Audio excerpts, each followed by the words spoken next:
مسلمانوں پر خاص طور پر رحیم ہے۔ آج ہم انشاءاللہ سورت الحجرات کریں گے۔ آج کے اس سیشن کی ایک خاصیت ہے، اس میں ایک یونیک چیز ہے۔ یہ ربیع الاول کا مہینہ ہے، اور آپ نے ارد گرد ربیع الاول کے حوالے سے بہت سارے ایونٹس ہوتے ہوئے دیکھے ہوں گے۔ یہ ممکن ہے کہ آپ نے انہیں پارٹیسپیٹ کیا ہو، یہ ممکن ہے کہ آپ ان لوگوں میں سے ہوں جو کہ بھی میری طرح شاید وہ یہ سمجھتے ہیں کہ اس قسم کے کسی پرٹیکولر ایونٹ میں پارٹیسپیٹ کرنا شاید مناسب نہیں ہے۔ لیکن ایک چیز پر ہم سب کا اتفاق ہونا چاہیے۔ اللہ کے نبی صلی اللہ علیہ وسلم، اللہ کے آخری نبی صلی اللہ علیہ وسلم جب اس دنیا میں آئے تو وہ اللہ تعالیٰ کی طرف سے دیا گیا ایک بڑا ہی بہترین تحفہ تھا، سب سے اچھا تحفہ تھا ہمارے لیے۔ تو ان کی ولادت، چاہے وہ اب 12 ربیع الاول کو ہوئی یا 9 ربیع الاول کو ہوئی یا جب بھی ہوئی، وہ واقعی ایک بہت بڑا ایونٹ تھا۔ اتنا بڑا ایونٹ تھا کہ ہر مسلمان کو اپنے دل میں اس کے حوالے سے خوشی ضرور محسوس ہونی چاہیے۔ کچھ لوگ اس کو ایک باقاعدہ ایک خاص تاریخ پر ایک ایونٹ کے طور پہ مناتے ہیں، ہمیں اس معاملے میں جانے کی ضرورت نہیں۔ البتہ میں یہ ضرور ایمفیسائز کرنا چاہتا ہوں کہ سب مسلمانوں کو ہر روز جب بھی ان کے منہ سے صلوات نکلتی ہیں یا درود نکلتا ہے، اپنے دل میں اپنے دل کو ٹٹول کر وہ محبت محسوس کرنی چاہیے اللہ تعالیٰ کے اس آخری نبی کے ساتھ۔ اس کی کچھ وجوہات ہیں۔ ایک وجہ تو یہ ہے کہ اللہ کے نبی صلی اللہ علیہ وسلم نے خود کہا، حضرت عمر بن الخطاب کے ساتھ ان کا مکالمہ ہو رہا تھا، آپ لوگ جانتے ہیں اس کے بارے میں۔ وہ مکالمہ کچھ اس بارے میں تھا کہ حضرت عمر نے کہا کہ بھائی میں یا رسول اللہ علیہ وسلم، میں اپنی ذات کے علاوہ جتنا بھی سب سے زیادہ محبت کرتا ہوں وہ آپ سے ہے۔ تو اللہ کے نبی صلی اللہ علیہ وسلم نے کہا کہ نہیں، ایسے نہیں، آپ کو اپنی ذات سے بھی زیادہ کرنی پڑے گی۔ تو انہوں نے اپنے دل کو ٹٹولا، سوچا، اور اس کے بعد کہا ہاں بس بالکل، اب میں آپ سے اپنی ذات سے بھی زیادہ محبت کرتا ہوں۔ اب اس کی وجہ یہ نہیں تھی کہ اللہ کے نبی صلی اللہ علیہ وسلم کو یہ بات محبوب تھی، اس کی وجہ یہ تھی کہ یہ اللہ کا حکم ہے۔ اور اس کی وجہ یہ بھی نہیں تھی کہ اللہ کے نبی صلی اللہ علیہ وسلم تمام انسانوں سے بلند تھے، وہ تو وہ تھے ہی، لیکن اس کی وجہ یہ تھی کہ یہ اللہ تعالیٰ کا حکم ہے۔ یہ جو اللہ تعالیٰ کا حکم ہے، اس کے حوالے سے اللہ تعالیٰ نے قرآن شریف میں ہمیں چند ایک چیزیں بتائی ہیں۔ اللہ تعالیٰ نے کہا ہے کہ وَمَا أَتَاكُمُ الرَّسُولُ فَخُذُوهُ وَمَا نَهَاكُمْ عَنْهُ فَانْتَهُوا، جو کچھ اللہ کے رسول آپ کو دیں آپ وہ لے لیجئے، اور جو وہ چیز ہے جس سے وہ آپ کو روکے اس سے رک جائیے۔ چلے، یہ تو ہم نے یہ مان لیا کہ ہمیں ان کی سنت پہ عمل کرنا ہے، لیکن اس کے ساتھ ساتھ اللہ تعالیٰ نے نبی کریم صلی اللہ علیہ وسلم کے بارے میں کچھ خاص ایسی بات بھی بتائی کہ وہ کیسے اللہ کا تحفہ تھے ہمارے لیے۔ اللہ تعالیٰ کہتے ہیں، یہ آپ کو سورۃ الجمعہ میں ملے گی، دوسری آیت ہے سورۃ الجمعہ کی، هو الذی بعث فی الامیین رسولا منہم، یہ وہی ہے جس نے بھیجا امی لوگوں میں۔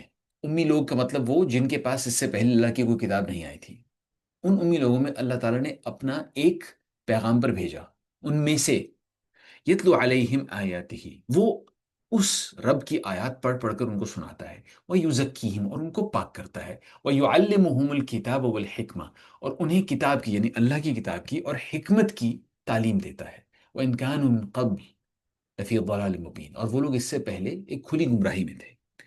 اللہ تعالیٰ اس آیت کے اندر اپنی اس نعمت کا ذکر کر رہے ہیں جو اللہ کی نبی کی صورت میں انہوں نے نازل کی تھی۔ اللہ کے نبی کو ایک مشن دیا گیا، وہ تو انہوں نے اس کو پورا کیا، لیکن وہ مشن دینے کی وجہ سے اللہ تعالیٰ نے اللہ کے آخری نبی کو خاص بنا لیا ہمارے لیے۔ تو ان سے محبت کرنے کا اصل میں مطلب یہ ہے کہ ہم اللہ تعالیٰ سے اپنی محبت کا اظہار کر رہے ہیں، اور اللہ تعالیٰ سے محبت کا اظہار کرنے کا طریقہ یہ ہے کہ ہم اللہ کے نبی صلی اللہ علیہ وسلم سے محبت کریں۔ اور وہ محبت کرنے کا مطلب کیا ہے کہ ہم نمبر ایک اپنے دل کے اندر ان کے لیے محبت محسوس کریں، یعنی ان کے بارے میں جاننے کی کوشش کریں، ان کے شمائل، ان کی خصلتیں، ان کا کردار، ان کے بارے میں جاننے کی کوشش کریں، ان کی سیرت، ان کی زندگی کے واقعات، حالات، ان کے بارے میں جاننے کی کوشش کریں، اور جو محبت ہماری ان سے بڑھے گی۔ اور واقعی اللہ تعالیٰ نے ایک معجزے کی صورت میں ہمیں ایک ایسا نبی دیا جس کے بارے میں ہم جتنا زیادہ جانتے ہیں دل میں اس کے لیے محبت اتنی بڑھ جاتی ہے۔ ان کے سوا دنیا میں کوئی بھی اور ایسا نہیں ہے جس کے بارے میں ہم ایسا کہہ سکتے ہیں۔ یہ جو اللہ کے انبیاء ہیں نا، یہ خاص ہیں، کیونکہ ان کے بارے میں جتنا ہم جانیں گے محبت بڑھے گی۔ یہ اللہ تعالیٰ نے ایک معجزہ ان کے اندر رکھا ہوا ہے۔ یہ معجزہ اس لیے معجزہ ہے کیونکہ تاریخ میں، مجھے تاریخ کا شوق ہے، اور میں اب بچپن سے میں تاریخ کے حوالے سے بہت ساری چیزیں پڑھتا رہا ہوں۔ کسی بھی شخص کو اگر آپ سمجھیں گے یہ بہت ہی بہترین شخص ہے، اس کے بارے میں آپ زیادہ جاننے کی کوشش کریں گے، تو آہستہ آہستہ آپ کو اس کی خامیاں پتہ چلنی شروع ہو جائیں گی، آپ کے دل میں اس کے لیے کچھ گھن سی پیدا ہو جائے گی۔ اللہ کے نبی صلی اللہ علیہ وسلم اس سے بالکل مختلف ہے، آپ ان کے بارے میں جتنا زیادہ جانتے ہیں اتنی زیادہ محبت ہوتی ہے۔ تو یہ وہ سیرت، یہ دوسری چیز ہوگی۔ تیسرا طریقہ ان سے محبت کرنے کا کیا ہے کہ ان کی سنت پر عمل کیا جائے، جیسے انہوں نے زندگی گزاری ویسے زندگی گزاری جائے، جیسے انہوں نے اپنے رب کا اتباع کیا، اپنے رب کے حکم کا اتباع کیا، ویسے ہم اپنے رب کے حکم کا اتباع کریں۔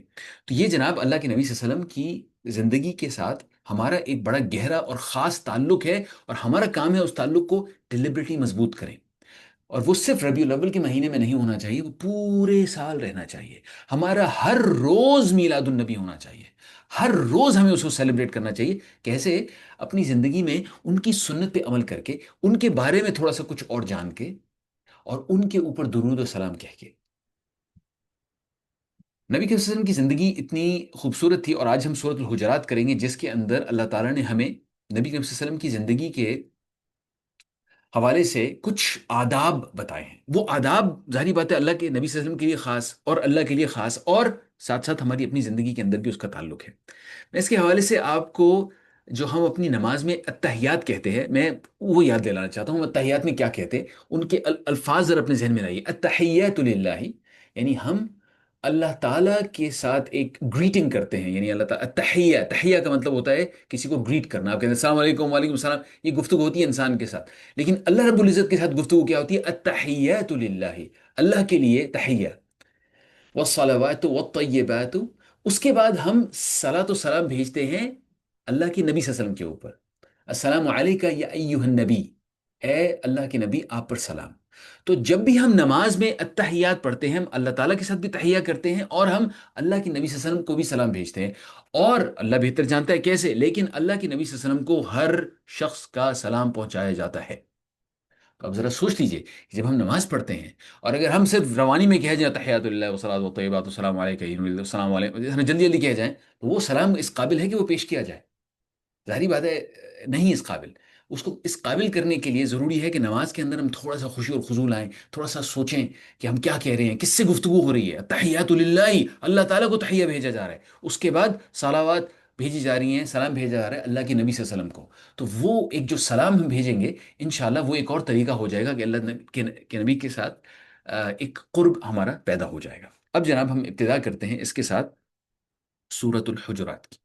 سورۃ الحجرات کے اندر اعوذ باللہ من الشیطان الرجیم بسم اللہ الرحمن الرحیم، جو ہی یہ سورت شروع ہوتی ہے، اس کے اندر اللہ تعالیٰ ہمیں یہ کہتے ہیں یا ایھا الذین آمنوا، اے وہ لوگ جو ایمان لائے۔ اور آپ سب یہ جانتے ہیں کہ جب بھی قرآن شریف کے اندر اللہ تعالیٰ کے یا ایھا الذین آمنوا، ہر مسلمان کو فوراً اپنے کان قریب کر لینے چاہیے کہ مجھ سے گفتگو ہو رہی ہے، تاکہ کم از کم ہم اس زمرے میں تو شامل ہوں نا۔ یا ایھا الذین آمنوا، اے وہ لوگ جو ایمان لائے ہو، لا تقدموا بین یدی اللہ ورسولہ، اللہ اور اس کے رسول سے آگے قدم نہ بڑھاؤ۔ یعنی کہ جو اللہ اور اس کے رسول نے حکم دیا ہے، یہ نہ سمجھو کہ جو تمہارا خیال ہے وہ اس سے بہتر ہے، تمہاری رائے اللہ اور اس کے رسول کے حکم سے بہتر ہے، کبھی بھی ایسے نہ کرو۔ واتقوا اللہ، اللہ تعالیٰ کی تقوی اختیار کرو، اللہ تعالیٰ سے ڈرو، اپنے آپ کو جہنم کی آگ سے بچاؤ۔ ان اللہ سمیع علیم، اللہ تعالیٰ سب کچھ سننے والا اور جاننے والا ہے۔ اس کے بعد کہتے ہیں، اللہ فرماتے ہیں یا ایھا الذین آمنوا، ایک مرتبہ پھر اے وہ لوگ جو ایمان لائے ہو، لا ترفعوا اصواتکم فوق صوت النبی، اپنی آواز نبی کی آواز سے بلند نہ کرو۔ ولا تجهروا له بالقول كجهر بعضكم لبعض ان تحبط اعمالكم وانتم لا تشعرون، اور نہ نبی کریم صلی اللہ علیہ وسلم کے ساتھ اونچی آواز سے بات کیا کرو جس طرح تم آپس میں ایک دوسرے سے کرتے ہو، کہیں ایسا نہ ہو جائے کہ تمہارا کیا کرایا جو کچھ تم نے کیا ہے، جو اعمال کیے ہیں، وہ سب غارت ہو جائے اور تمہیں پتہ بھی نہ چلے، تمہیں احساس بھی نہ ہو، لیکن سب سارے اعمال تمہارے چلے جائیں۔ مفہوم اس کا یہ ہے جناب کہ اللہ کے نبی صلی اللہ علیہ وسلم جب مدینہ پہنچے اور وہاں پہ صحابہ کرام ان کے ارد گرد اکٹھا ہونے شروع ہوئے، ان میں سے کچھ لوگ تھے جن کی تربیت وہ کر چکے تھے مکہ میں، 13 سال سے وہ تربیت چل رہی تھی۔ کچھ اور لوگ تھے جو ابھی ابھی نئے نئے مسلمان ہوئے تھے، اور اس سے پہلے کی وہ جو اجٹ گنوار قسم کی ان کی عادات تھیں وہ چلتی آ رہی تھی۔ تو وہ آتے تھے اور جناب داخل ہی ہوئے مسجد میں، وہیں سے آواز لگا دی، اللہ کے نبی صلی اللہ علیہ وسلم ہی مخاطب ہو گئے. جیسے کوئی ہماری زبان میں کہیں گے پینڈو قسم کا کوئی آدمی ہوتا ہے جسے اس چیز کا احساس نہیں کہ کس قسم کے شخص سے، اپنی سے بڑی عمر کے شخص سے یا اپنے سے معتبر بزرگ شخص سے کس طریقے سے بات کی جاتی ہے. تو وہ اللہ کے نبی صلی اللہ علیہ وسلم سے اس طریقے سے بات کیا کرتے تھے. یہاں پہ اللہ تعالیٰ نے قرآن شریف میں وہ احکامات دے دیے، اور وہ احکامات مسلمانوں کے لیے جناب وہ آخرت تک ہے. جب تک مسلمان ہوں گے ہمیں ان احکامات پر عمل درآمد کرنا ہے. اس احکام کا جو صحابہ کرام نبی کے وسلم کے ارد گرد تھے، ان کے لیے تو اس کا مطلب یہ ہو گیا نا کہ جناب ذرا ادب سے بات کریں، ذرا اپنی آواز ذرا دھیمی رکھیں. لیکن اس کا مفہوم یہ بھی ہے کہ ہماری اپنی زندگیوں میں ہمارے ارد گرد جو لوگ ہیں جن کی عمر ہم سے زیادہ ہے، ایسے جو ہمارے ارد گرد لوگ ہیں جو کہ مثال کے طور پہ کسی دینی وجہ سے معتبر ہیں، ہم ان کی عزت کریں. اور وہ عزت کرنے کا طریقہ یہ ہے کہ ان کے سامنے بلا وجہ منہ پھٹ انداز میں اس طرح بات نہیں کرنی چاہیے. یہ وہ ادب ہے جو کہ اللہ تعالیٰ مسلمانوں کو یہاں پہ سکھا رہے ہیں. کم از کم اپنی سے بڑی عمر کے لوگوں کے ساتھ تھوڑی سی احتیاط کرنی چاہیے اس حوالے سے. اس کے بعد پھر اللہ تعالیٰ کہتے ہیں اس کے بارے میں، ان الذین یغضون اصواتهم عند رسول اللہ اولئک الذین امتحن اللہ قلوبهم للتقوی. بھئی تم میں سے وہ لوگ جو اپنی آوازوں کو دھیما رکھتے ہیں اللہ اور اس کے رسول کے پاس. اس کا ایک اور طریقہ سمجھنے اس کا یہ بھی ہو سکتا ہے کہ آپ کے سامنے اللہ کے نبی صلی اللہ علیہ وسلم کی حدیث بیان کی جائے. اللہ کے نبی صلی اللہ علیہ وسلم نے یہ فرمایا، فوراً مؤدب ہو جانا چاہیے، فوراً غور سے وہ بات سننی چاہیے. اور جس دوران میں حدیث بیان کی جا رہی ہو اس دوران میں اپنی آواز بلا وجہ بلند نہیں کرنی چاہیے، کیونکہ وہ اللہ کے نبی صلی اللہ علیہ وسلم کی حدیث ہے اور قرآن شریف میں اللہ تعالیٰ کا حکم ہے. اللہ تعالیٰ کہہ رہے ہیں کہ جو لوگ اس طرح سے اپنی آوازیں تھوڑی سی دھیمی رکھتے ہیں وہ لوگ ہیں اولئک الذین امتحن اللہ، وہ لوگ ہیں جنہیں اللہ تعالیٰ نے جانچ لیا، ان کو پرکھا ہے، ان کو اسیس کیا ہے، ان کو اس امتحان سے گزارا ہے اور وہ اس میں پورے ہو گئے. اور ان کے حوالے سے اللہ تعالیٰ یہاں پہ یہ فرماتے ہیں ان کی تقوی کو اللہ تعالیٰ نے پرکھا ہے، لہم مغفرہ، ان کے لیے جناب مغفرت ہے، وہ اجر عظیم، اور ایک عظیم اجر ہے. کیا ہم نہیں چاہتے کہ ہمیں بھی یہ سب کچھ ملے؟ ہم چاہتے ہیں نا. اگر ہم یہ واقعی چاہتے ہیں تو پھر ہمیں اللہ کے نبی صلی اللہ علیہ وسلم کے ساتھ اسی طریقے سے ایک ادب کا معاملہ کرنا ہے، اور اب آج کل ہمارے زمانے میں ان کی احادیث کے حوالے سے اس طرح کا معاملہ کرنا ہے. اس کے بعد اللہ تعالیٰ کہتے ہیں ان الذین ینادونک من وراء الحجرات اکثرهم لا يعقلون. بھائی یہ جو لوگ ہیں نا جو تمہارے حجروں کے باہر سے تمہیں بلاتے ہیں، ان میں سے زیادہ تر ایسے ہیں جنہیں عقل نہیں ہے. یہ کیا معاملہ تھا؟ نبی کے صلی اللہ علیہ وسلم کے کی ازواج مطہرات کے جو حجرے تھے وہ اس زمین پہ جنہوں نے خریدی تھی مدینہ پہنچ کر، وہ اس زمین پر بنے ہوئے تھے اور وہ مسجد نبوی کے بالکل برابر میں تھے. میں نے ایکچولی کسی نے ایک ماڈل بنایا ہوا تھا، اس کی تصویر میں نے اپنے پاس یہاں پہ رکھ لی، میں بھی آپ کو دکھاتا ہوں. تو وہ لوگ جب ان حجروں میں جب لوگ آتے تھے کچھ کہنے کے لیے، یہ جناب ایک تصویر سی ہے، ایک ماڈل سا کسی نے بنایا اور بہت اچھا سوچ سمجھ کے بنایا ہے. یہ آپ کو جو اوپر نظر آ رہی ہے یہ مسجد نبوی، آپ تصور کر لیجئے کہ اوپر سے کوئی دیکھ رہا ہے، نیچے کوئی ہیلی کاپٹر نما کوئی چیز ہے اور وہاں سے نیچے دیکھا جا رہا ہے، یا ڈرون سے کوئی شاٹ لی گئی ہے. یہ مسجد نبوی ہے. آپ کو ایک چھپر سامنے والا نظر آ رہا ہے، ایک چھپر پیچھے والا نظر آ رہا ہے، اور اس کے ساتھ آپ کو مسجد نبوی کا ایک چھوٹا ایک دروازہ، اس کے اور بھی دروازے تھے لیکن ایک دروازہ یہ نظر آ رہا ہے. اس دروازے کے ساتھ آپ کو یہاں پر چھوٹے چھوٹے سے حجرے بنے ہوئے نظر آ رہے ہیں. بھئی یہ ایک ایک کمرہ تھا جو نبی کریم کی ازواج مطہرات تھیں، ان کے ایک ایک کمرے تھے. اور کوئی اگر نبی کریم صلی اللہ علیہ وسلم سے ملنے کے لیے آتا تھا تو وہ اصولی طور پہ مسجد نبوی میں انتظار کرتا تھا. لیکن کچھ لوگ ایسے تھے جو جنہیں ادب نہیں تھا تو وہ حجرے کے باہر سے جا کے بلانے شروع کر دیتے، یا رسول اللہ، یا محمد، یا رسول اللہ تشریف. اب وہ ہو سکتا ہے اللہ کے نبی سے آرام فرما رہے ہوں، اپنے گھر کا کوئی کام ہو جو مکمل کرنے کی کوشش کر رہے ہو. پورا دن وہ مصروف رہتے تھے، مشغول رہتے تھے مسلمانوں کے ساتھ، لیکن تھوڑا سا وقت ان کے گھر والوں کو بھی ان کا چاہیے ہوتا تھا. اللہ کے نبی صلی اللہ علیہ وسلم اپنی وہ ذمہ داریاں پورے کر رہے ہوتے تھے.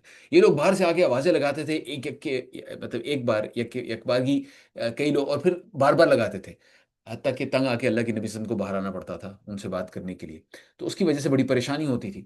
تو اللہ تعالیٰ یہاں پہ کہہ رہے ہیں کہ یہ جو لوگ ایسا کرتے ہیں عقل استعمال نہیں کر رہے اپنی، یہ غلط کر رہے ہیں، کیونکہ اس سے خدا نہ خواستہ کہیں ایسا نہ ہو کہ ان کے اعمال غلط ہو جائیں. اللہ تعالیٰ ان کے بارے میں کہتے ہیں بولا انہم صبروا، اگر وہ صبر کر لیتے حتی تخرج الیہم، جب تک آپ باہر آ جاتے، لکان خیرا لہم، وہ ان کے لیے بہتر ہوتا. واللہ غفور رحیم، اللہ تعالیٰ معاف کرنے والا ہے، ابھی تک جو ہو چکا اس پہ معاف کرنے والا ہے، آئندہ خیال رکھیے گا. اچھا آپ کہیں گے بھئی یہ تو اللہ کے نبی صلی اللہ علیہ وسلم کے زمانے میں تھا، ہمارے زمانے میں تو اللہ کے نبی صلی اللہ علیہ وسلم ہے ہی نہیں. میں آپ کو ایک مثال دیتا ہوں. ایک عالم دین ہے، میں نے ان سے اجازت نہیں لی ہوئی تو میں فی الحال ان کے نام کا ذکر نہیں کرتا، لیکن انہوں نے ایک بھرے مجمع میں بات کی تھی. انہوں نے بتایا کہ چونکہ وہ بہت مشہور ہیں اور وہ بیان بڑا خوبصورت کرتے ہیں، تو بہت سے لوگوں کو شوق ہوتا ہے کسی طریقے سے ان سے ڈائریکٹلی بات ہو سکے. ان کا نمبر کسی نے کہیں آگے فارورڈ کر دیا کسی کو، تو انہیں رات کو 2:30 بجے فون آیا. انہیں پورا دن فون آتے رہتے ہیں، کوئی ان سے فتویٰ مانگتا ہے، کوئی کچھ کہتا ہے، کوئی کچھ کہتا ہے. انہیں رات کو 2:30 بجے فون آیا. عام طور پہ تو چلے وہ نہ اٹھائیں، اب مصروف ہوں کہیں پر. رات کو 2:30 بجے فون آتا ہے نا، انسان ڈر جاتا ہے کہ خدا نہ خواستہ کہیں پر کوئی ایکسیڈنٹ ہو گیا کسی کا، کوئی مثال کے طور پہ کوئی انتہائی ایمرجنسی والی خبر ہے. تو وہ اپنی نیند سے اٹھے اور انہوں نے جلدی سے فون اٹھا لیا. دوسری طرف وہ شخص جو تھا، اس نے ان سے پتہ نہیں غسل خانے میں استنجے کے حوالے سے اس نے کوئی فتویٰ مانگا. اب ظاہری بات ہے، آپ تصور کر سکتے ہیں کہ ام، جب کسی کو اس طریقے سے اذیت دی جائے تو تکلیف تو اس کو ہوگی. انہوں نے خیر جواب اس کو دے دیا، لیکن اس کے بعد پریشان ہو گئے کہ اب میں آئندہ کس طریقے سے یہ فیصلہ کروں کہ میں نے کون سا فون مجھے کس وقت آئے گا، میں اٹھاؤں یا نہ اٹھاؤں. کہنے کا مقصد یہ ہے کہ جو لوگ اللہ کی دین کے لیے کام کر رہے ہوتے ہیں، وہ اپنی طرف سے محنت کر کے اپنا سب کچھ تج کے قربان کر کے وہ محنت کر رہے ہیں، لیکن ان کی ایک ذاتی زندگی بھی ہے. وہ ایک انسان ہے، شخص، اور وہ کہ کوئی ایسا وقت آئے گا کہ وہ تھک جائے گا، اس کے پاس وقت نہیں ہوگا. آپ کے لیے پھر اگر آپ چاہتے ہیں کہ وہ آپ کو تھوڑا سا وقت دے، تو پھر آپ کو کے لیے ضروری ہے کہ آپ اس کی اویلیبلٹی کا انتظار کریں، بجائے اس کے کہ آپ کہیں کہ نہیں بھائی چونکہ یہ مولوی آدمی ہے، یہ اللہ کی راہ میں نکلا ہوا ہے، تو اسے تو میری بات سننی جب میں کال کروں اس کو میری بات سننی پڑے گی. یہ بات میں کئی لوگوں سے اسی عالم دین کے بارے میں سن چکا ہوں کہ وہ فون نہیں اٹھاتے جناب. وہ تو صرف جو انفلوئنشل لوگ ہیں وہ تو صرف ان سے بات کرتے ہیں، وہ عام لوگوں سے بات نہیں کرتے. یہ میں اسی عالم دین کے بارے میں کسی اور کی زبان سے بات سن چکا ہوں. آم، پھر اس کے بعد جب میں نے پتہ کیا تو مجھے معلوم پڑا کہ معاملات کچھ ایسے ہیں. تو خیر، اس میں ہمارے لیے سیکھنے کی بات کیا ہے کہ ہمارے آپس میں ایک دوسرے کے معاملات، چاہے وہ کسی عالم دین کے ساتھ ہوں یا ہمارے اپنے آپس میں دوستوں بھائیوں کے درمیان میں کہیں پہ معاملات ہوں، ہمیں اس چیز کا خیال رکھنا ہے کہ ہر شخص کی کچھ ذاتی ضروریات بھی ہوتی ہیں.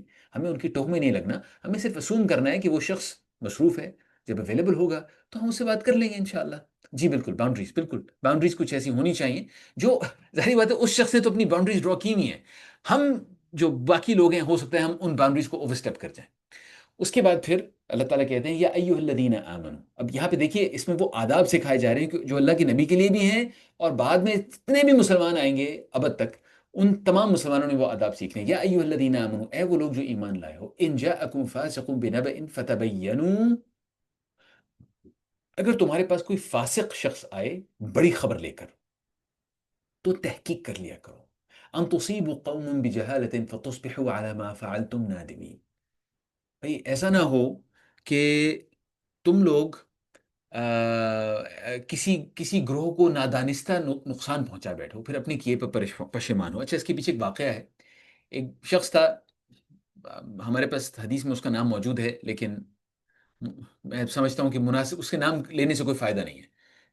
وہ شخص نیا نیا مسلمان ہوا تھا، مکہ فتح ہوا، اس کے بعد وہ مسلمان ہوا، اور اس کو پھر ایک ذمہ داری دی گئی. نبی کریم صلی اللہ علیہ وسلم کچھ لوگوں کو ذمہ داری دیا کرتے تھے. اس کو ذمہ داری دی گئی کہ فلاں قبیلہ ہے بنی مستلق، وہاں سے جاؤ اور زکوٰۃ لے آؤ. اب وہ گیا زکوٰۃ لینے کے لیے، وہ وہاں گیا اور کسی وجہ سے وہ داخل نہیں ہوا قبیلے کے اندر، وہیں سے پلٹ آیا اور کہا کہ بھئی وہ لوگ تو مجھے قتل کرنے والے تھے، زکوٰۃ تو وہ دے نہیں رہے. اب اللہ کے نبی کے وسلم نے کہا اچھا بھئی کیسے ہو سکتا ہے، چلو ٹھیک ہے کچھ معاملے کا پتہ کرتے ہیں. کچھ صحابہ جو تھے وہاں پہ بیٹھے ہوئے تھے، وہ بڑے جوش میں آ گئے. انہوں نے کہا بھئی ان کی یہ جرت، ابھی پہلے ہی ہم گئے تھے، ان کی وجہ سے غزوہ ہوا، اتنے مسائل ہوئے ہمیں، اب انہوں نے دوبارہ یہ کرنے سے انکار کر دیا ہے تو ان کی تو سرکوبی کے لیے ہمیں جانا پڑے گا. اب وہ جناب انہوں نے اتنا زور ڈالا اللہ کے نبی صلی اللہ علیہ وسلم کے اوپر کہ جلدی سے جناب تشکیل دیجیے گروہ کو جو کہ جائے اور ان کی سرکوبی کرے. اللہ کے نبی صلی اللہ علیہ وسلم چاہتے تھے کہ تحقیق کی جائے پہلے، لیکن ان لوگوں نے پریشر ڈالنا شروع کر دیا. اب وہ ٹھیک ہے، وہ ایک غزوہ تیار کیا جا رہا، سریہ تیار کیا جا رہا تھا. اس دوران میں غزوہ بنی مستلق کے سردار پہنچ گئے اور انہوں نے کہا کہ بھئی ہم نے سن رہے ہیں کہ وہ معاملہ ہے، یہ ہم بتانے کے لیے آئے ہیں کہ ہم نے زکوٰۃ دینے سے انکار نہیں کیا، یہ جو شخص جس کو آپ نے بھیجا تھا یہ تو آئے نہیں ہمارے پاس. وہ پوری تحقیق کی گئی، اس کے پتہ چلا وہ شخص واقعی وہ داخل ہی نہیں ہوا تھا. اللہ تعالیٰ یہاں پہ کہہ رہے ہیں کہ اے وہ لوگ جو ایمان لائے ہو، جب کوئی بڑی خبر لے کر کوئی ایسا شخص تمہارے پاس ہے جس کے کردار سے تم مطمئن نہیں ہو تو تحقیق کر لیا کرو. فتبینوا، تحقیق کر لیا کرو. ہمارے آپ کے لیے یہ چیز کیسے اپلیکیبل ہے؟ ہم تو کسی کو زکوٰۃ لینے کے لیے نہیں بھیجتے بھائی، ہم کس طریقے سے انوالو نہیں. ہم میں سے جو لوگ ہیں ایڈمنسٹریشن میں انوالو، ٹھیک ہے ان کے لیے تو اپلیکیبل ہے، لیکن باقیوں کے لیے کیسے اپلیکیبل ہے، یہ کیسے ریلیونٹ ہے؟ میرے عزیز بہنوں اور بھائیوں، ذرا ایک میری بات غور سے سن لیجیے. آپ کو اگر کوئی SMS یا واٹس ایپ کا میسج یا کسی اور ایپ کے اوپر کوئی میسج فارورڈ ہوتا ہے اور آپ وہ میسج آگے فارورڈ کر دیتے ہیں، تو یوں سمجھ لیجئے کہ جو میسج آپ نے فارورڈ کیا ہے وہ آپ کی اپنی زبان سے نکلا ہے. اور اگر آپ اس کی آتھینٹسٹی کے بارے میں 100% شور نہیں ہیں تو پھر ہو سکتا ہے آپ نے جھوٹ بولا ہو. نبی کے وسلم کا ارشاد ہے کہ کسی کے جھوٹا ہونے کے لیے یہ کافی ہے کہ وہ سنی سنائی بات آگے کہہ دے. یہ حدیث ہے اللہ کے نبی صلی اللہ علیہ وسلم کی. کسی کے جھوٹا ہونے کے لیے یہ کافی ہے کہ وہ سنی سنائی بات آگے کہہ دے. اور اگر آپ نے ساتھ میں چھوٹی سی ٹیگ لائن لگا دی forwarded as received, that doesn't help. اس سے یہ معاملہ حل نہیں ہوتا. آپ نے وہ فارورڈ کیا ہے. Emphasizes the importance of sifting through information we get through media before sharing and spreading. بالکل ایسے ہی ہے. میڈیا سے بھی جو انفارمیشن آتی ہے آپ کو معلوم ہے ان کے کردار پہ بھی ہمیں بالکل بھی اطمینان نہیں ہے. تو آگے انفارمیشن اسپریڈ کرنے سے پہلے تھوڑا سا حوصلہ، تھوڑا سا انتظار، تھوڑا سا سوچیے سمجھیے کہ میں یہ انفارمیشن اگر آگے فارورڈ کروں تو کہیں مجھ پر یہ ذمہ داری نہ آ جائے، قیامت کے دن مجھ سے پوچھا جائے بھائی تم نے یہ بات کہی تھی، آپ کہیں گے جی میں نے تو صرف فارورڈڈ ایز ریسیوڈ کیا تھا. اس دن یہ معاملہ نہیں چلنے والا. بی ویری ویری کیئرفل کہ کہیں ہم اس قسم کی جہالت میں نہ پڑ جائیں جس کا اللہ تعالیٰ نے یہاں پہ حکم دیا ہے کہ فتبینوا، یعنی اچھی طرح معلوم کرو، پکا تمہیں پتا ہونا چاہیے، اس کے بعد تم وہ انفارمیشن آگے بھیجو. اس کے بعد پھر اگلی آیت کے اندر میں اس کو پوری کا ترجمہ نہیں کروں گا، ہمارے پاس وقت کم ہے، لیکن اس کے اندر اللہ تعالیٰ نے بیسکلی اللہ تعالیٰ یہ کہہ رہے ہیں کہ دیکھو جان لو کہ اللہ تعالیٰ تمہارے درمیان میں موجود ہیں، تم ان پہ پریشر ڈالتے ہو. اگر وہ کسی وجہ سے، تمہارے پریشر کی وجہ سے تمہاری بات مان بھی لیں تو پھر جان لو کہ تم خود ہی مشکلات میں پڑ جاؤ گے. اور اللہ تعالیٰ نے تمہارے دل میں ایمان کے لیے محبت جو ہے وہ بڑھا دی ہے، اور جو تمہارے لیے کفر کرنے کو متنفر کر دیا، تمہیں کفر سے نفرت دے دی ہے. اور اللہ تعالیٰ جانتا ہے کہ ایسے ہی لوگ راست پر ہیں، صحیح راستے پر ہیں. اور اللہ تعالیٰ کے فضل اور احسان سے اللہ تعالیٰ علیم اور حکیم ہے. اس کے بعد جناب وہ ان طائفتان من المؤمنین اقتتلوا، پھر بھی اللہ تعالیٰ کہے جو مسلمانوں کے اندر اگر کبھی جھگڑا ہو جائے. اب اگلا حکم یہ ہے، ادب یہ ہے، مسلمانوں کے دوران اگر کوئی جھگڑا ہو جائے. یہاں پہ طائفہ کا لفظ استعمال ہوا ہے. طائفہ اور فرقہ اس میں فرق ہوتا ہے. فرقہ کا مطلب بہت بڑا گروپ، طائفہ کا مطلب ہوتا ہے ایک چھوٹا سا گروپ. بھائی دونوں گروپس ہیں آپس میں، دو کلیکس بن گئے یا دو گروپس بن گئے، ان کی آپس میں لڑائی ہوگی کسی بات پر. تو اللہ تعالیٰ کہتے ہیں فَأَصْلِحُوا بَيْنَهُمَا، تو پھر تمہارا کام کیا ہے؟ ان کے درمیان میں صلح پیدا کرو، ان کے درمیان میں صلح جوئی، آپس میں صلح پیدا کرو. فَإِن بَغَتْ إِحْدَاهُمَا عَلَى الْأُخْرَى فَقَاتِلُوا الَّتِي تَبْغِي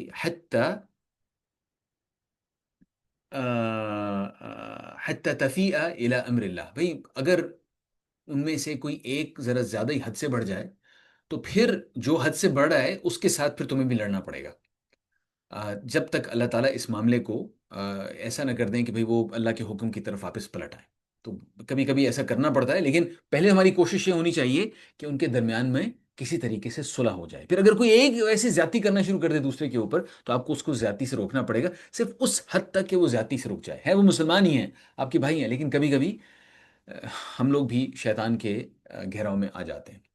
اس کے بعد جناب اللہ تعالیٰ کہتے ہیں کہ انما المؤمنون اخوہ، مسلمان آپس میں بھائی بھائی ہیں. فاصلحوا بین اخویکم، تو اپنے بھائیوں کے درمیان میں صلح کرواؤ. واتقوا اللہ لعلکم ترحمون، اللہ تعالیٰ سے تقوی اختیار کرو تاکہ تم پر اللہ تعالیٰ رحمت نازل فرمائے. جی بالکل، جسٹس ابو فیورٹزم. اچھا 9 pieces of advice from سورۃ حجرات in ways to deal with violence. جزاک اللہ خیر، بہت شکریہ. یہ مسرور بھائی نے ایک انفوگرافک شیئر کی ہے جو بہت ہی اچھی ہے، ایزی ٹو انڈرسٹینڈ، اور ہمارے لیے ایک اچھی سمری کا کردار ادا کرے گی. میری آپ سے گزارش ہے کہ اس کو ڈاؤن لوڈ کر لیجیے، انشاءاللہ آپ کو اس سے فائدہ ہوگا. میں اتنے میں مکمل کرتا ہوں سورت کو. اگلی جو آیت ہے جناب، اس کو ہم اپنے پلے سے باندھ لیں، کیونکہ بہت ساری برائیاں ہم میں موجود ہیں اپنی عادتوں کی وجہ سے اور ہماری ثقافت کی وجہ سے. ہمارے ہاں بہت سارے ایسے نارمز ہیں، ایسی چیزیں ایکسیپٹیبل ہیں جو کہ نہیں ہونی چاہیے. اللہ تعالیٰ نے اس کے حوالے سے ایک آیت مدینہ میں رہنے والے مسلمانوں کو کہی تھی، کہ بھیجی تھی، یعنی ان کے درمیان میں نازل ہوئی تھی، اور وہ ہمارے اوپر ڈائریکٹلی 100% اپلیکیبل ہے، ہمارے وطن عزیز کے اوپر اور ہماری جناب جو عظیم ثقافت ہے اس کے اوپر تو 100% اپلیکیبل ہے. Listen to this carefully. اللہ تعالیٰ کہتے ہیں یا ایھا الذین آمنوا، اے وہ لوگ جو ایمان لائے ہو، لا یسخر قوم من قوم، تم میں سے کوئی کسی دوسرے کا مذاق نہ اڑائے، کوئی گروہ کسی دوسرے گروہ کا مذاق نہ اڑائے، عسى ان يكونوا خيرا منهم، ہو سکتا ہے بھائی وہ لوگ جن کا تم مذاق اڑا رہے ہو وہ تم سے بہتر ہو، جن کا مذاق اڑا رہے ہیں ہو سکتا ہے وہ ان سے بہتر ہو۔ اس کے بعد اللہ تعالیٰ کہتے ہیں ولا نساء من نساء، بھی کوئی عورتیں بھی دوسری عورتوں کا مذاق نہ اڑائیں، عسى ان يكن خيرا منهن، ہو سکتا ہے وہ عورتیں جن کا مذاق اڑا رہی ہیں ان سے بہتر ہوں۔ یعنی مذاق اڑانا، مذاق کرنے اور مذاق اڑانے میں فرق ہوتا ہے۔ مذاق کرنے کا مطلب یہ ہے کہ آپ کو معلوم ہے وہ شخص سمجھتا ہے اور آپ صرف ہنسنے کی بات کر رہے ہیں، اس میں کوئی مذاقہ نہیں، مذاق کیا جا سکتا ہے۔ مذاق اڑانے کا مطلب ہے کسی کو بلٹل کرنا، کسی کی کسی خصلت کی وجہ سے، یا مے بی اس کی ہسٹری میں کوئی اس نے ماضی میں اس نے کچھ ایسا کام کر دیا جس کی وجہ سے آپ اس کو بلٹل کریں، یعنی آپ میں اس کی اردو میں لفظ سوچ رہا ہوں کہ اس کی بے عزتی ہو جائے اس کے اندر، تو یہ ہے مذاق اڑانا، اور یہ جائز نہیں ہے۔ اس کے بعد اللہ تعالیٰ اگلی بات کہتے ہیں وَلَا تَلْمِزُوا أَنفُسَكُمْ، بھائی اللہ تعالیٰ کہتے ہیں کہ ایک دوسرے کو تانے نہ دیا کرو۔ تانے دینے کے بارے میں اللہ تعالیٰ نے وَيْلٌ لِكُلِّ ہُمَزَةٍ لُمَزَةٍ، ایک اور صورت کے اندر بھی اللہ تعالیٰ نے یہ کہا ہے کہ وہ شخص جو ہے تذلیل کرنا، جی جزاک اللہ خیر، بہتر لفظ ہے یہ، کسی کی تذلیل کرنا، ایسا مذاق اڑانا جس سے کسی کی تذلیل ہو، جزاک اللہ خیر، یہ بہتر ہے۔ اس کے بعد اللہ تعالیٰ کہتے ہیں تانے نہ دیا کرو، یہ اللہ کا حکم ہے، قرآن شریف میں لکھا ہوا ہے۔ اگر ہم چاہتے ہیں کہ قیامت کے دن اللہ تعالیٰ ہمارے اوپر رحم کرے تو ہمیں اپنی زبان پر بہت زیادہ کنٹرول کرنا پڑے گا، اس کو لگام دینی پڑے گی، اور یہ منہ سے ہی نکلتا ہے تانا، اور منہ سے ہی نکلتا ہے کسی کا مذاق اڑانا، تو ہمیں اپنے منہ کو کنٹرول کرنا پڑے گا، کہیں ایسا نہ ہو کہ منہ سے نکلے ہوئے الفاظ کی وجہ سے خدا نہ خواستہ، خدا نہ خواستہ، خدا نہ خواستہ ہمیں جہنم کی آگ میں پھینک دیا جائے۔ اس کے بعد اللہ تعالیٰ کہتے ہیں وَلَا تَنَابَزُوا بِالْأَلْقَابِ، اور دوسروں کو نام نہ دو، ایسے نام جن سے ان کی تذلیل ہوتی ہو۔ سوچیے اس کے بارے میں ذرا، اگر کسی کی تذلیل کے لیے ہم نے کسی کو اندھا، لولا، لنگڑا اس طرح کا کہا، یہ تو چلے obvious چیز ہے نا، یہ عام طور پہ مسلمان نہیں کرتے۔ میں ایسے ناموں کی بات کر رہا ہوں جو کہ جان بوجھ کر دیے جائیں، جس سے اس شخص کو جب وہ نام سنے تو وہ تکلیف محسوس کرے۔ مثال کے طور پہ کوئی شخص اگر کہے کہ وہ فلاں شخص جو ہے نا وہ تو منافق ہے، یہ ایک نام دے دیا آپ نے اس کو ایک لقب دے دیا، اور اللہ تعالیٰ کی اس حکم کی بالکل آپ نے مخالفت کر دی۔ جی بالکل، اللہ تعالیٰ مرد اور عورتیں، جی بالکل ان دونوں کا ذکر کرتے ہیں، کیونکہ اللہ تعالیٰ کے لیے تو جناب ایک وہ نفس ہے نا، وہ تو ایک سول ہے، ایک روح ہے، وہ اللہ تعالیٰ نے ایک مرد کے جسم میں ڈال دی، عورت کے جسم میں ڈال دی، تو ادروائز اللہ تعالیٰ کے لیے تو برابر ہے۔ تو یہاں پہ اللہ تعالیٰ کہہ رہے ہیں وَلَا تَنَابَزُوا بِالْأَلْقَابِ، میں اس پہ تھوڑا سا زور دینا چاہتا ہوں، 30 سیکنڈ لوں گا۔ میں ایک ایسے نام کا ذکر کروں گا جس کا تعلق سیاست سے ہے، لیکن میرا مقصد صرف ایک چیز سمجھانا ہے، اور اس کا بالکل اس چیز سے آپ یہ نہ لیجیے گا کہ میں ایک پارٹی یا دوسری پارٹی یا ایک کو اور دوسرے کو اس طریقے سے کہہ رہا ہوں۔ ایک نام میں نے سنا ہے کسی ایک پارٹی کے ایک شخص کو دوسرے پارٹی کے ایک شخص کے لیے کہتے ہوئے، ایک شخص کو انہوں نے فتنہ کہا، فتنے کا لفظ استعمال ہے، وہ میڈیا میں بھی استعمال ہوتا ہے، جگہ جگہ بھی استعمال ہوتا ہے۔ دوسری طرف سے میں نے لفظ سنا بوٹ پالشیا، یہ دونوں نام ہیں اور دونوں اللہ تعالیٰ کی اس حکم کی خلاف ورزی ہیں، دونوں حرام ہیں۔ کسی مسلمان کو اجازت نہیں ہے کہ کسی دوسرے کو اس قسم کا نام دے۔ آپ کو کچھ شخص اچھا نہیں لگتا، اس کی جو بات آپ کو اچھی نہیں لگتی آپ بے شک وہ کہہ سکتے ہیں، لیکن نام دینا یہاں پہ جو اللہ تعالیٰ کا حکم ہے، یہ میں نہیں کہہ رہا، اللہ تعالیٰ نے خود کہا ہے وَلَا تَنَابَزُوا بِالْأَلْقَابِ، کسی کو اس طرح کے نام نہ دیا کرو۔ تو میں نے آپ سے جیسے کہا تھا کہ اگر ہماری سوسائٹی میں کوئی چیز نارم بن جائے، اس کا مطلب یہ نہیں کہ وہ چیز کرنا صحیح ہے۔ یہ ممکن ہے کہ وہ ہماری سوسائٹی کا تو نارم ہے، لیکن اس کی وجہ سے خدا نہ خواستہ ہم نے اس کو اگر اپنی عادت بنا لی اور اپنے منہ سے کچھ ایسے الفاظ نکال دیے تو قیامت کے دن ہمیں لینے کے دینے نہ پڑ جائیں۔ بئس الاسم الفسوق بعد الایمان، کتنی بری بات ہے کہ ایمان لانے کے بعد، اللہ تعالیٰ کہہ رہے ہیں کتنی بری بات ہے کہ ایمان لانے کے بعد کوئی شخص اس طرح کی چیز کے لیے پہچانا جائے، یعنی لوگ اس کے بارے میں کہیں یار وہ جو بندہ ہے نا یار، لوگوں کے نام رکھتا ہے بڑا بہترین قسم کے، تانے دیتا ہے ایسے جناب، مذاق اڑانے میں تو اس کا کوئی ثانی نہیں۔ اللہ تعالیٰ کہہ رہے ہیں کتنی بری بات ہے کہ تم اس طریقے سے جانے جاؤ۔ ومن لم يتب، اور جو اس پہ توبہ نہ کرے، فَأُولَئِكَ هُمُ الظَّالِمُونَ، تو پھر وہ لوگ ظالم ہیں۔ تو ظاہری بات ہے اللہ تعالیٰ نے ہمارے لیے تھوڑی سی راہ چھوڑ دی، ہم سب سے غلطی ہوتی ہے، توبہ کرنے کا ہمارے لیے موقع ہے. اللہ تعالیٰ ہم سب کو معاف کرے جو چیزیں ہم نے ماضی میں کی، مائی سیلف انکلوڈیڈ، اور ہماری کوشش ہونی چاہیے کہ مستقبل میں پھر ہم وہ چیزیں نہ کریں. اس کے بعد جناب یہاں پر میں صرف یہ 2 3 آیت ہیں، ان کو جلدی جلدی سے میں یہاں پہ بیان کر دیتا ہوں. ایک پہلی یہ جو آیت ہے، یا ایھا الذین آمنوا اجتنبوا کثیرا من الظن، اے وہ لوگ جو ایمان لائے ہو، بہت گمان کرنے سے پرہیز کرو، کیونکہ بعض ان بعد الظن اثم، کیونکہ بعض گمان جو ہوتے ہیں وہ گناہ ہوتے ہیں. کسی کے بارے میں ہم نے گمان کیا، اس کی ایک مثال یہ ہے جناب کہ ہم کہیں بیٹھے ہوئے ہیں، ایک بندہ ہمارے ساتھ محفل میں بیٹھا ہوا ہے، اٹھا، وہ نکلا، اب اس نے جوتے پہننے کی کوشش کی، غلطی سے کسی دوسرے کے جوتے پہن لیے، پھر ریئلائز کیا اس نے بعد میں، اور لوگوں نے کہا ارے وہ تو میرے جوتے ہیں، وہ میری چپل ہیں، اس نے اپنے چپل دوسرے اتارے اور اپنے چپل پہنے اور چلا گیا. اس پر ہم نے گمان کر لیا، اچھا بھائی اس کا مطلب ہے پچھلے 5 سال سے جتنی چوریاں ہوتی رہی ہیں مسجد میں وہ اس بندے نے کی ہیں، یہ گمان ہے، اور یہ گمان گناہ ہے. اللہ تعالیٰ کہہ رہے ہیں کہ ایسے نہیں کرنا چاہیے. اس کے بعد پھر اللہ تعالیٰ کہتے ہیں ولا تجسسوا، اور لوگوں کی ٹوہ میں نہ لگے رہا کرو تجسس سے. اچھا بھائی ہمسایوں نے آج کیا پکایا ہے، اچھا آج یہ کیوں پکایا ہے. سائبر اسٹاکنگ جی ہاں بالکل. ہمارے زمانے میں سائبر اسٹاکنگ ایک اس قسم کی ایک ایکٹیویٹی ہے جس کے بارے میں اللہ تعالیٰ کہہ رہے ہیں کہ ایسے نہ کیا کرو. ولا یغتب بعضکم بعضا، اور ایک دوسرے کی غیبت نہ کیا کرو. غیبت میں اور بہتان میں ایک فرق ہے، اور وہ بتانا یہاں پہ ضروری ہے کیونکہ ہم کسی کو غیبت کرنے سے روکتے ہیں تو وہ جواب میں وہ کہتا ہے لیکن میں نے سچ ہی تو کہا ہے. اصل میں جو چیز سچ ہوتی ہے وہ غیبت ہوتی ہے. اگر وہ چیز اس شخص کے سامنے کہی جائے اور اس کو برا لگے، سچ ہو تو وہ غیبت ہے. اگر وہ چیز اس کے سامنے کہی جائے اور اس کو برا لگے اور جھوٹ ہو تو وہ بہتان ہے، اور دونوں حرام ہیں. یہاں پہ اللہ تعالیٰ کہہ رہے ہیں کہ غیبت کرنا حرام ہے. ایحب احدکم ان یاکل لحم اخیہ، بھائی تم کیا پسند کرتے ہو کہ تم اپنے بھائی کا گوشت کھاؤ، مردہ گوشت کھاؤ. فکرہتموہ، تمہیں برا لگتا ہے نا. واتقوا اللہ، اللہ کی تقوی اختیار کرو. ان اللہ تواب الرحیم، اللہ تعالیٰ توبہ قبول کرنے والے ہے، تو توبہ کر لو. اس کے بعد یا ایھا الناس، معذرت چاہتا ہوں کہ میری کوشش کے باوجود میں چند ایک منٹ ایکسٹرا ہو گئے.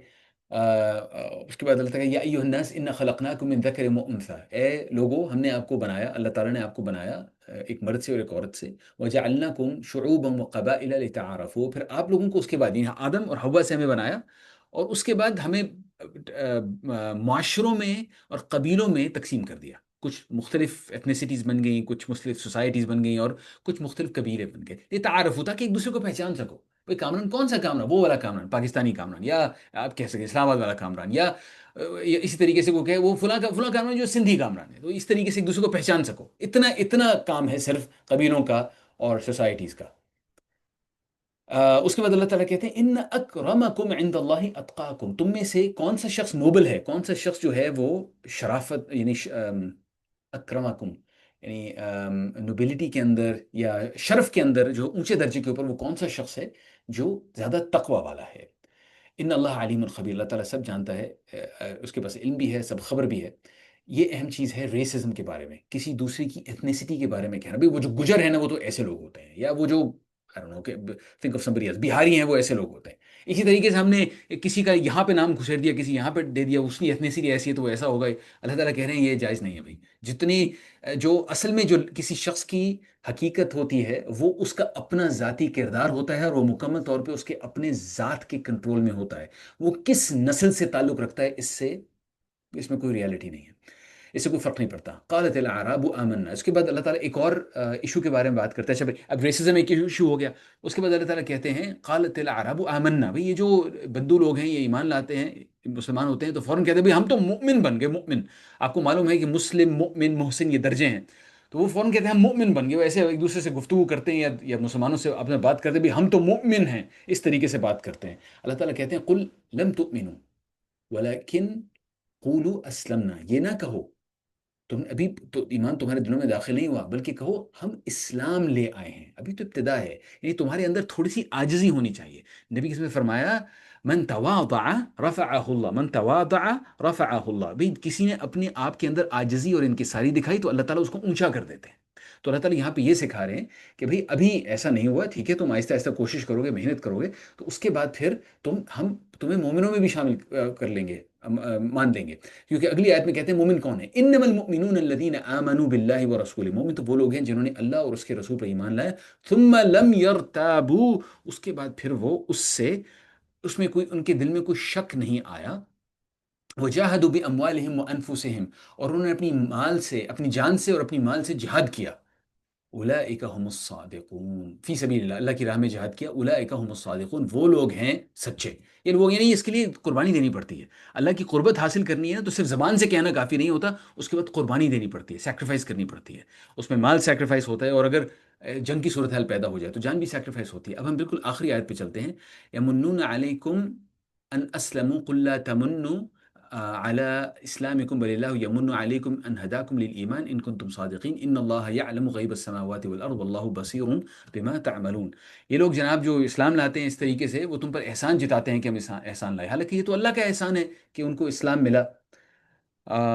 تو اگر ان کے لیے بہتر کیا ہے جناب کہ اگر وہ واقعی اپنے دعوے ایمان کے اندر سچے ہیں تو اللہ تعالیٰ کی اس احسان کی کو ریکگنائز کریں، اللہ تعالیٰ ہر زمین اور آسمان کی ہر پوشیدہ چیز کا علم رکھتے ہیں، اور جو کچھ تم کرتے ہو وہ سب کچھ اس کی نگاہ میں ہے۔ میں معذرت چاہتا ہوں، ہمیں 5 منٹ ایکسٹرا لگ گئے۔ یہ تھی جناب سورۃ الحجرات۔ دیکھیے اس کا نام جو حجرات ہے وہ ان حجروں کی وجہ سے ہے، جن کا جو میں نے بھی آپ کو یہاں پہ دکھائے تھے، ان ہجروں کی وجہ سے جن کے باہر سے آ کے لوگ اونچی آواز میں بات کیا کرتے تھے، اور جیسے ہمارے مسرور بھائی نے ابھی ہمیں ایک یہ چھوٹی سی ایک انفوگرافک دکھائی ہے، اس کے اندر وہ مینرز ہیں، وہ سیوک مینرز ہیں جو کہ تمام مسلمانوں کے لیے ضروری ہیں، جو کہ اللہ تعالیٰ نے اپنی اس صورت کے اندر وضع کر دی ہیں۔ اب ہمارے لیے ضروری ہے کہ ہم سب سے پہلے تو یہ کہ اگر ہم سے ماضی میں ایسی کوئی غلطی ہوگی، اور ہر ایک سے ہوتی ہے، انسان غلطی کا پتلا ہے، ماضی میں غلطی ہو گئی تو اس ہفتے کے دوران ہم پوری کوشش کریں، اللہ سے دعا کریں اللہ تعالیٰ ہمیں معاف کر دے۔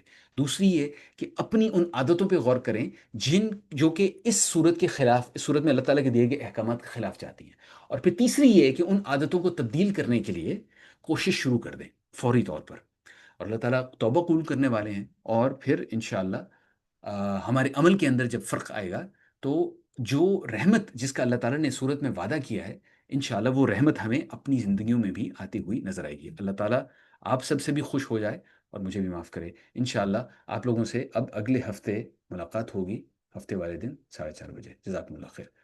سبحانك اللهم وبحمدك اشهد ان لا اله الا انت استغفرك واتوب اليك، والعصر ان الانسان لفي خسر الا الذين امنوا وعملوا الصالحات وتواصوا بالحق وتواصوا بالصبر۔